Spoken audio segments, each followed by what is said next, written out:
Nearly as many slides as Joe, I'm afraid.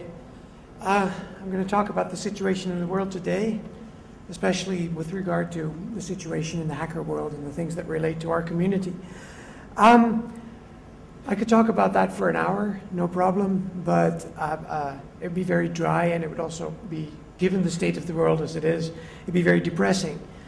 So I'll lighten it up a bit and tell you a little bit about me, and the things I've done, and some of the things that have happened. And then we'll get to the depressing stuff later. They say hackers aren't made, they're born. I'm not sure that's true completely in all cases, but it appears to be true in my case. In Amsterdam, we have these things. This is a street organ. I just took the first picture that came up on Google Images, but these are street organs, and if you look closely to the right, you see the stacks of books, and that's where they play their music from, with the little holes. My mother remembers clearly that as a 3-year-old, a 2 or 3-year-old, all the other kids would always stand in awe in front of the thing and watch the things move and the little, and she always had to hold me up at the back of the thing so I could see how it worked.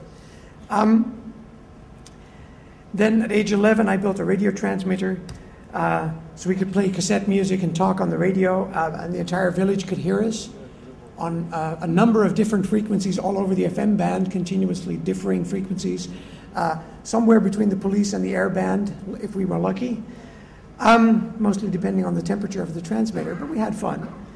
Then as a teenager in high school, I read the book Hackers, Heroes of the Computer Revolution by an American author named Stephen Levi.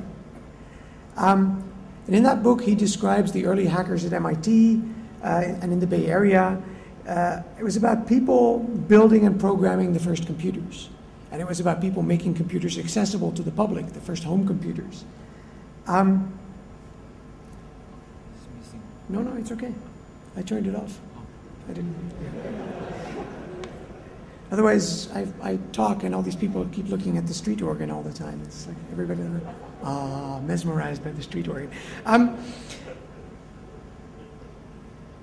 And there was even people in the Bay Area in the 70s setting up a network of public terminals for people to use so they could use the system very much like Craigslist today to post public messages and read other people's messages. And reading that book made me realize that's what I was. I was a hacker.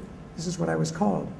I became familiar with the Chaos Computer Club from Germany, with 2600, the hacker magazine, most of you probably know. My own country didn't have a hacker culture as such. It had a few people interested in technology, some of them my friends, but it didn't have a hacker culture. But there was other inspiration. During the 1980s, the Netherlands did have a very active squatter movement. Radical anarchists, but with sort of a twist. There's a famous magazine called Bluff, and Bluff had really crazy articles. It showed how to tilt Amsterdam gas meters. So if you just tilted them 90 degrees, they were on flexible hoses, they would count less or no gas. So you could be in a house. Amsterdam is very cold, so you need lots of gas to heat your houses. How to break into places that you wanted to squat. There was articles about lockpicking, but it was all with a very big sense of humor. They even had articles by groups that were breaking into secret government bunkers to steal documents to get the plans for World War III and what they were going to do to the population and which people they were going to intern as soon as things started to go sour. And these plans were then published in this magazine. So I was at that time a 13 or 14-year-old. I was stuck in a village, way too properly brought up to be part of that scene. But I really enjoyed the humor. I enjoyed that these people were not just radical anarchists, sort of believing a cause and following it blindly, but they were also having truckloads of fun. So there was inspiration in Holland for sure, as much as there was inspiration in the Chaos Computer Club in 2600. In 1988, I went to the CCC Congress in Hamburg, which happens every year between Christmas and New Year. I highly recommend going there if you've never been. It's a really cool conference. And that's the first time I met a few hundred other people that were also hackers. A very, very, very intense 2 weeks. I learned German in 2 weeks. And that that's when I was already planning to do a hacker magazine, but that's when we really started finishing up the articles. And end of January, so only a month later, we published the first issue of Hacktick, the magazine. This is what it looked like. You can see our mascot hunting neckties. That summer was also the summer of the Galactic Hacker Party, which was probably the first truly international hacker meeting. It had Americans, it had Germans, it had Dutch people, people from pretty much everywhere in the world. There was Australians. Were coming to Amsterdam to meet. In the first issue of Hacktick, we wrote about the dangers to privacy from increased linking of databases, as well as the great new possibilities that computer networks would offer in the future. It's like in 1989, this was like a really crazy story. We told people, you will all be online and you'll be exchanging messages. The fax machine isn't the most high-tech thing the world can do with modems, which was a really radical and slightly crazy message at the time. People that know me from that time remember that I was always rambling about this thing called the internet, and many people thought there was a screw loose or something, that something was wrong with me. But Hacktick from the start, I mean, it's called a techno-anarchist magazine. From the start, it was as much a political magazine as it was a technical magazine. And it wasn't only about computer security. What we did pay a lot of attention to was the telephone system. We were the last generation of hackers to grow up in a time when international telephone calls were really, really expensive and the internet didn't exist yet. So we paid the equivalent of $10 US or more per minute to call to the US. So international communications were still very, very expensive. Of course, there were ways you could trick the international phone system. You could dial a free telephone number abroad and then convince the other exchange that the call had ended, but do it so short that the other exchange didn't have time to tell my exchange to hang up on me. So my exchange would still think the call was in progress, and then you could, with a system of tones, you could tell the other exchange to dial anywhere. So you could dial a free number to a hotel in France, and then tell the French exchange to connect you to America, and there would be no billing.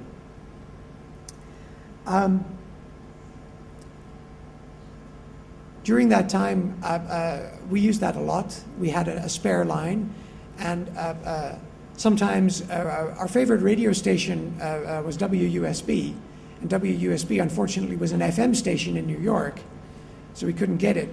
So usually we turned on the radio by dialing the WUSB listen line in New York, and then leaving that on sometimes for a week, just on the radio. That was fun. The girl that I was with, who is now my wife and the mother of my children, Carla, used that to call her brother on the ship that he was at, on the Inmarsat, which was really funny because they were, she was, at some point, they were playing chess over the Inmarsat. And the Inmarsat, if you were on a ship at that time, if the Inmarsat rang, you ran to get a pencil if you had to write something down. Nobody would ever, it's like total stress if the phone was on, because that was like $20, $30 a minute. So that was fun. We also made phone calls from one side of the desk to the other, from one phone over a lot of international stations, sometimes looping around the world 3 or 4 times and then calling the other phone, so you could say hello and then walk to the other phone, pick it up and hear yourself say hello.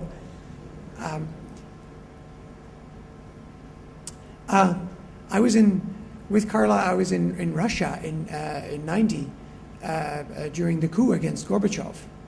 I don't know if you remember, but there was a military coup in the Soviet Union, or in Russia, after the collapse of the Soviet Union. And this military coup happened when we had just returned to Moscow. So we were woken up by friends, like there's something bad happening. We went to the Red Square, Manege Square, and to the center of town. But before we left, I got a call from Bill, a friend of mine who lived in my apartment in Amsterdam. Bill said that CNN was reporting that all the phone lines were cut, and that indeed they were all cut, but he had found a switchboard in Lithuania that would still allow him to make calls into Russia. So he had found a way around the blocking of all the phone lines. And later that day, he would be connecting all of the world's media to whoever they wanted to call in the Soviet Union. So he was connecting BBC World, CNN, and God knows who to people in the Soviet Union. Another fun thing we did was, I don't know if you remember pagers. Many people don't, but pagers were fun. You could send text messages or sometimes only numeric messages to receivers that people carried. And of course, all of this was unencrypted in the air, so you could receive the radio code for a pager and then the message that was going to it, which was really fun if for a group of hackers that was having a party late at night. You would see these phone numbers come by, and you would call them, and you'd say, "Yes, you paged," and then they'd say, "Yeah, but I paged Richard." "Yeah, Richard's gone for a moment. He gave me his pager." "So what's up?" "Oh, I don't know, but where's Richard?" "Yeah, he's with this girl, but he gave me his pager, said if anybody wanted..." "What do you mean he's with this girl?" You could do really funny tricks by answering people's pages. This is, I mean, we were all early 20s. This was a late night party, and I wouldn't do this. I wouldn't recommend doing this, and it's anyway, we had lots of fun. There was lots of people expecting shipments of drugs that we then sent around to other places. Like there's one person that really wants drugs, and there's other people that want repairs done. I have this broken machine, so we would send people that wanted drugs to pretend they were repair people. Because my friend, he has something, but he's working in this industrial company, and but he has something, he can give it to you, but you have to pretend that you're a repair person, otherwise the doorman won't let you in. So we'd send drug people to do industrial repairs and stuff. Good fun.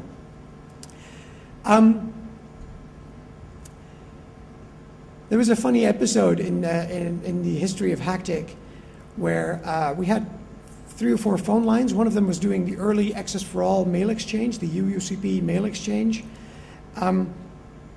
And one of these phone lines at some point developed a problem. First we thought the modem was broken because the modem picked up and it went beep.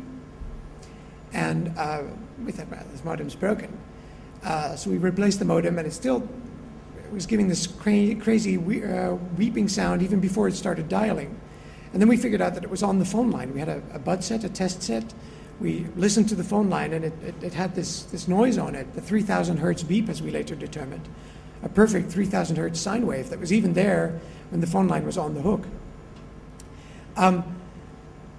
So I called the phone company while Bill was still sort of looking at the scope and listening to it, and I called the phone company. And as I called the phone company, Bill's face just went through all kinds of colors, and he looked at me like, hang up, hang up, hang up. And we discovered that when I picked up another phone line, we'd actually hear the voice, the sounds from that phone line on this broken phone line, but inverted. The 3,000 hertz beep went away, and we heard ourselves inverted. So we figured that's strange. That's probably very typical. We discovered that they had hooked up a device to tap us wrong.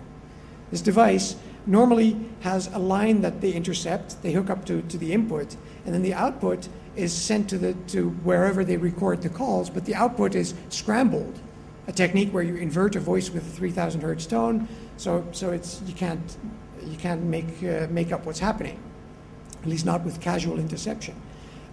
So they had given us one line that they were tapping, but then they hooked up the output to another line they were tapping from us, but it was a wrong hookup. So then I called the phone switch, because we were social engineering the phone company. So I called up the phone switch with a very, very flat Amsterdam accent and said, this is John, I'm with repairs. I have a problem here with line so-and-so, could you check? And I knew all the right numbers that went with my line, the CO numbers that went with my line. So he went to check, and he came back and said, oh, that's funny. There's an extra wire on it. Oh, hang on, wait a second. Oh, wait. And then he paused for a while and said, is the customer with you?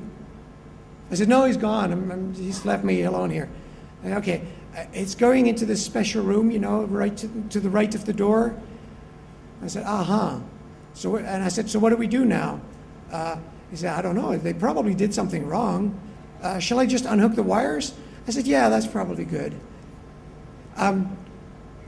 So then I tried to think later, because this line that we were doing this on was also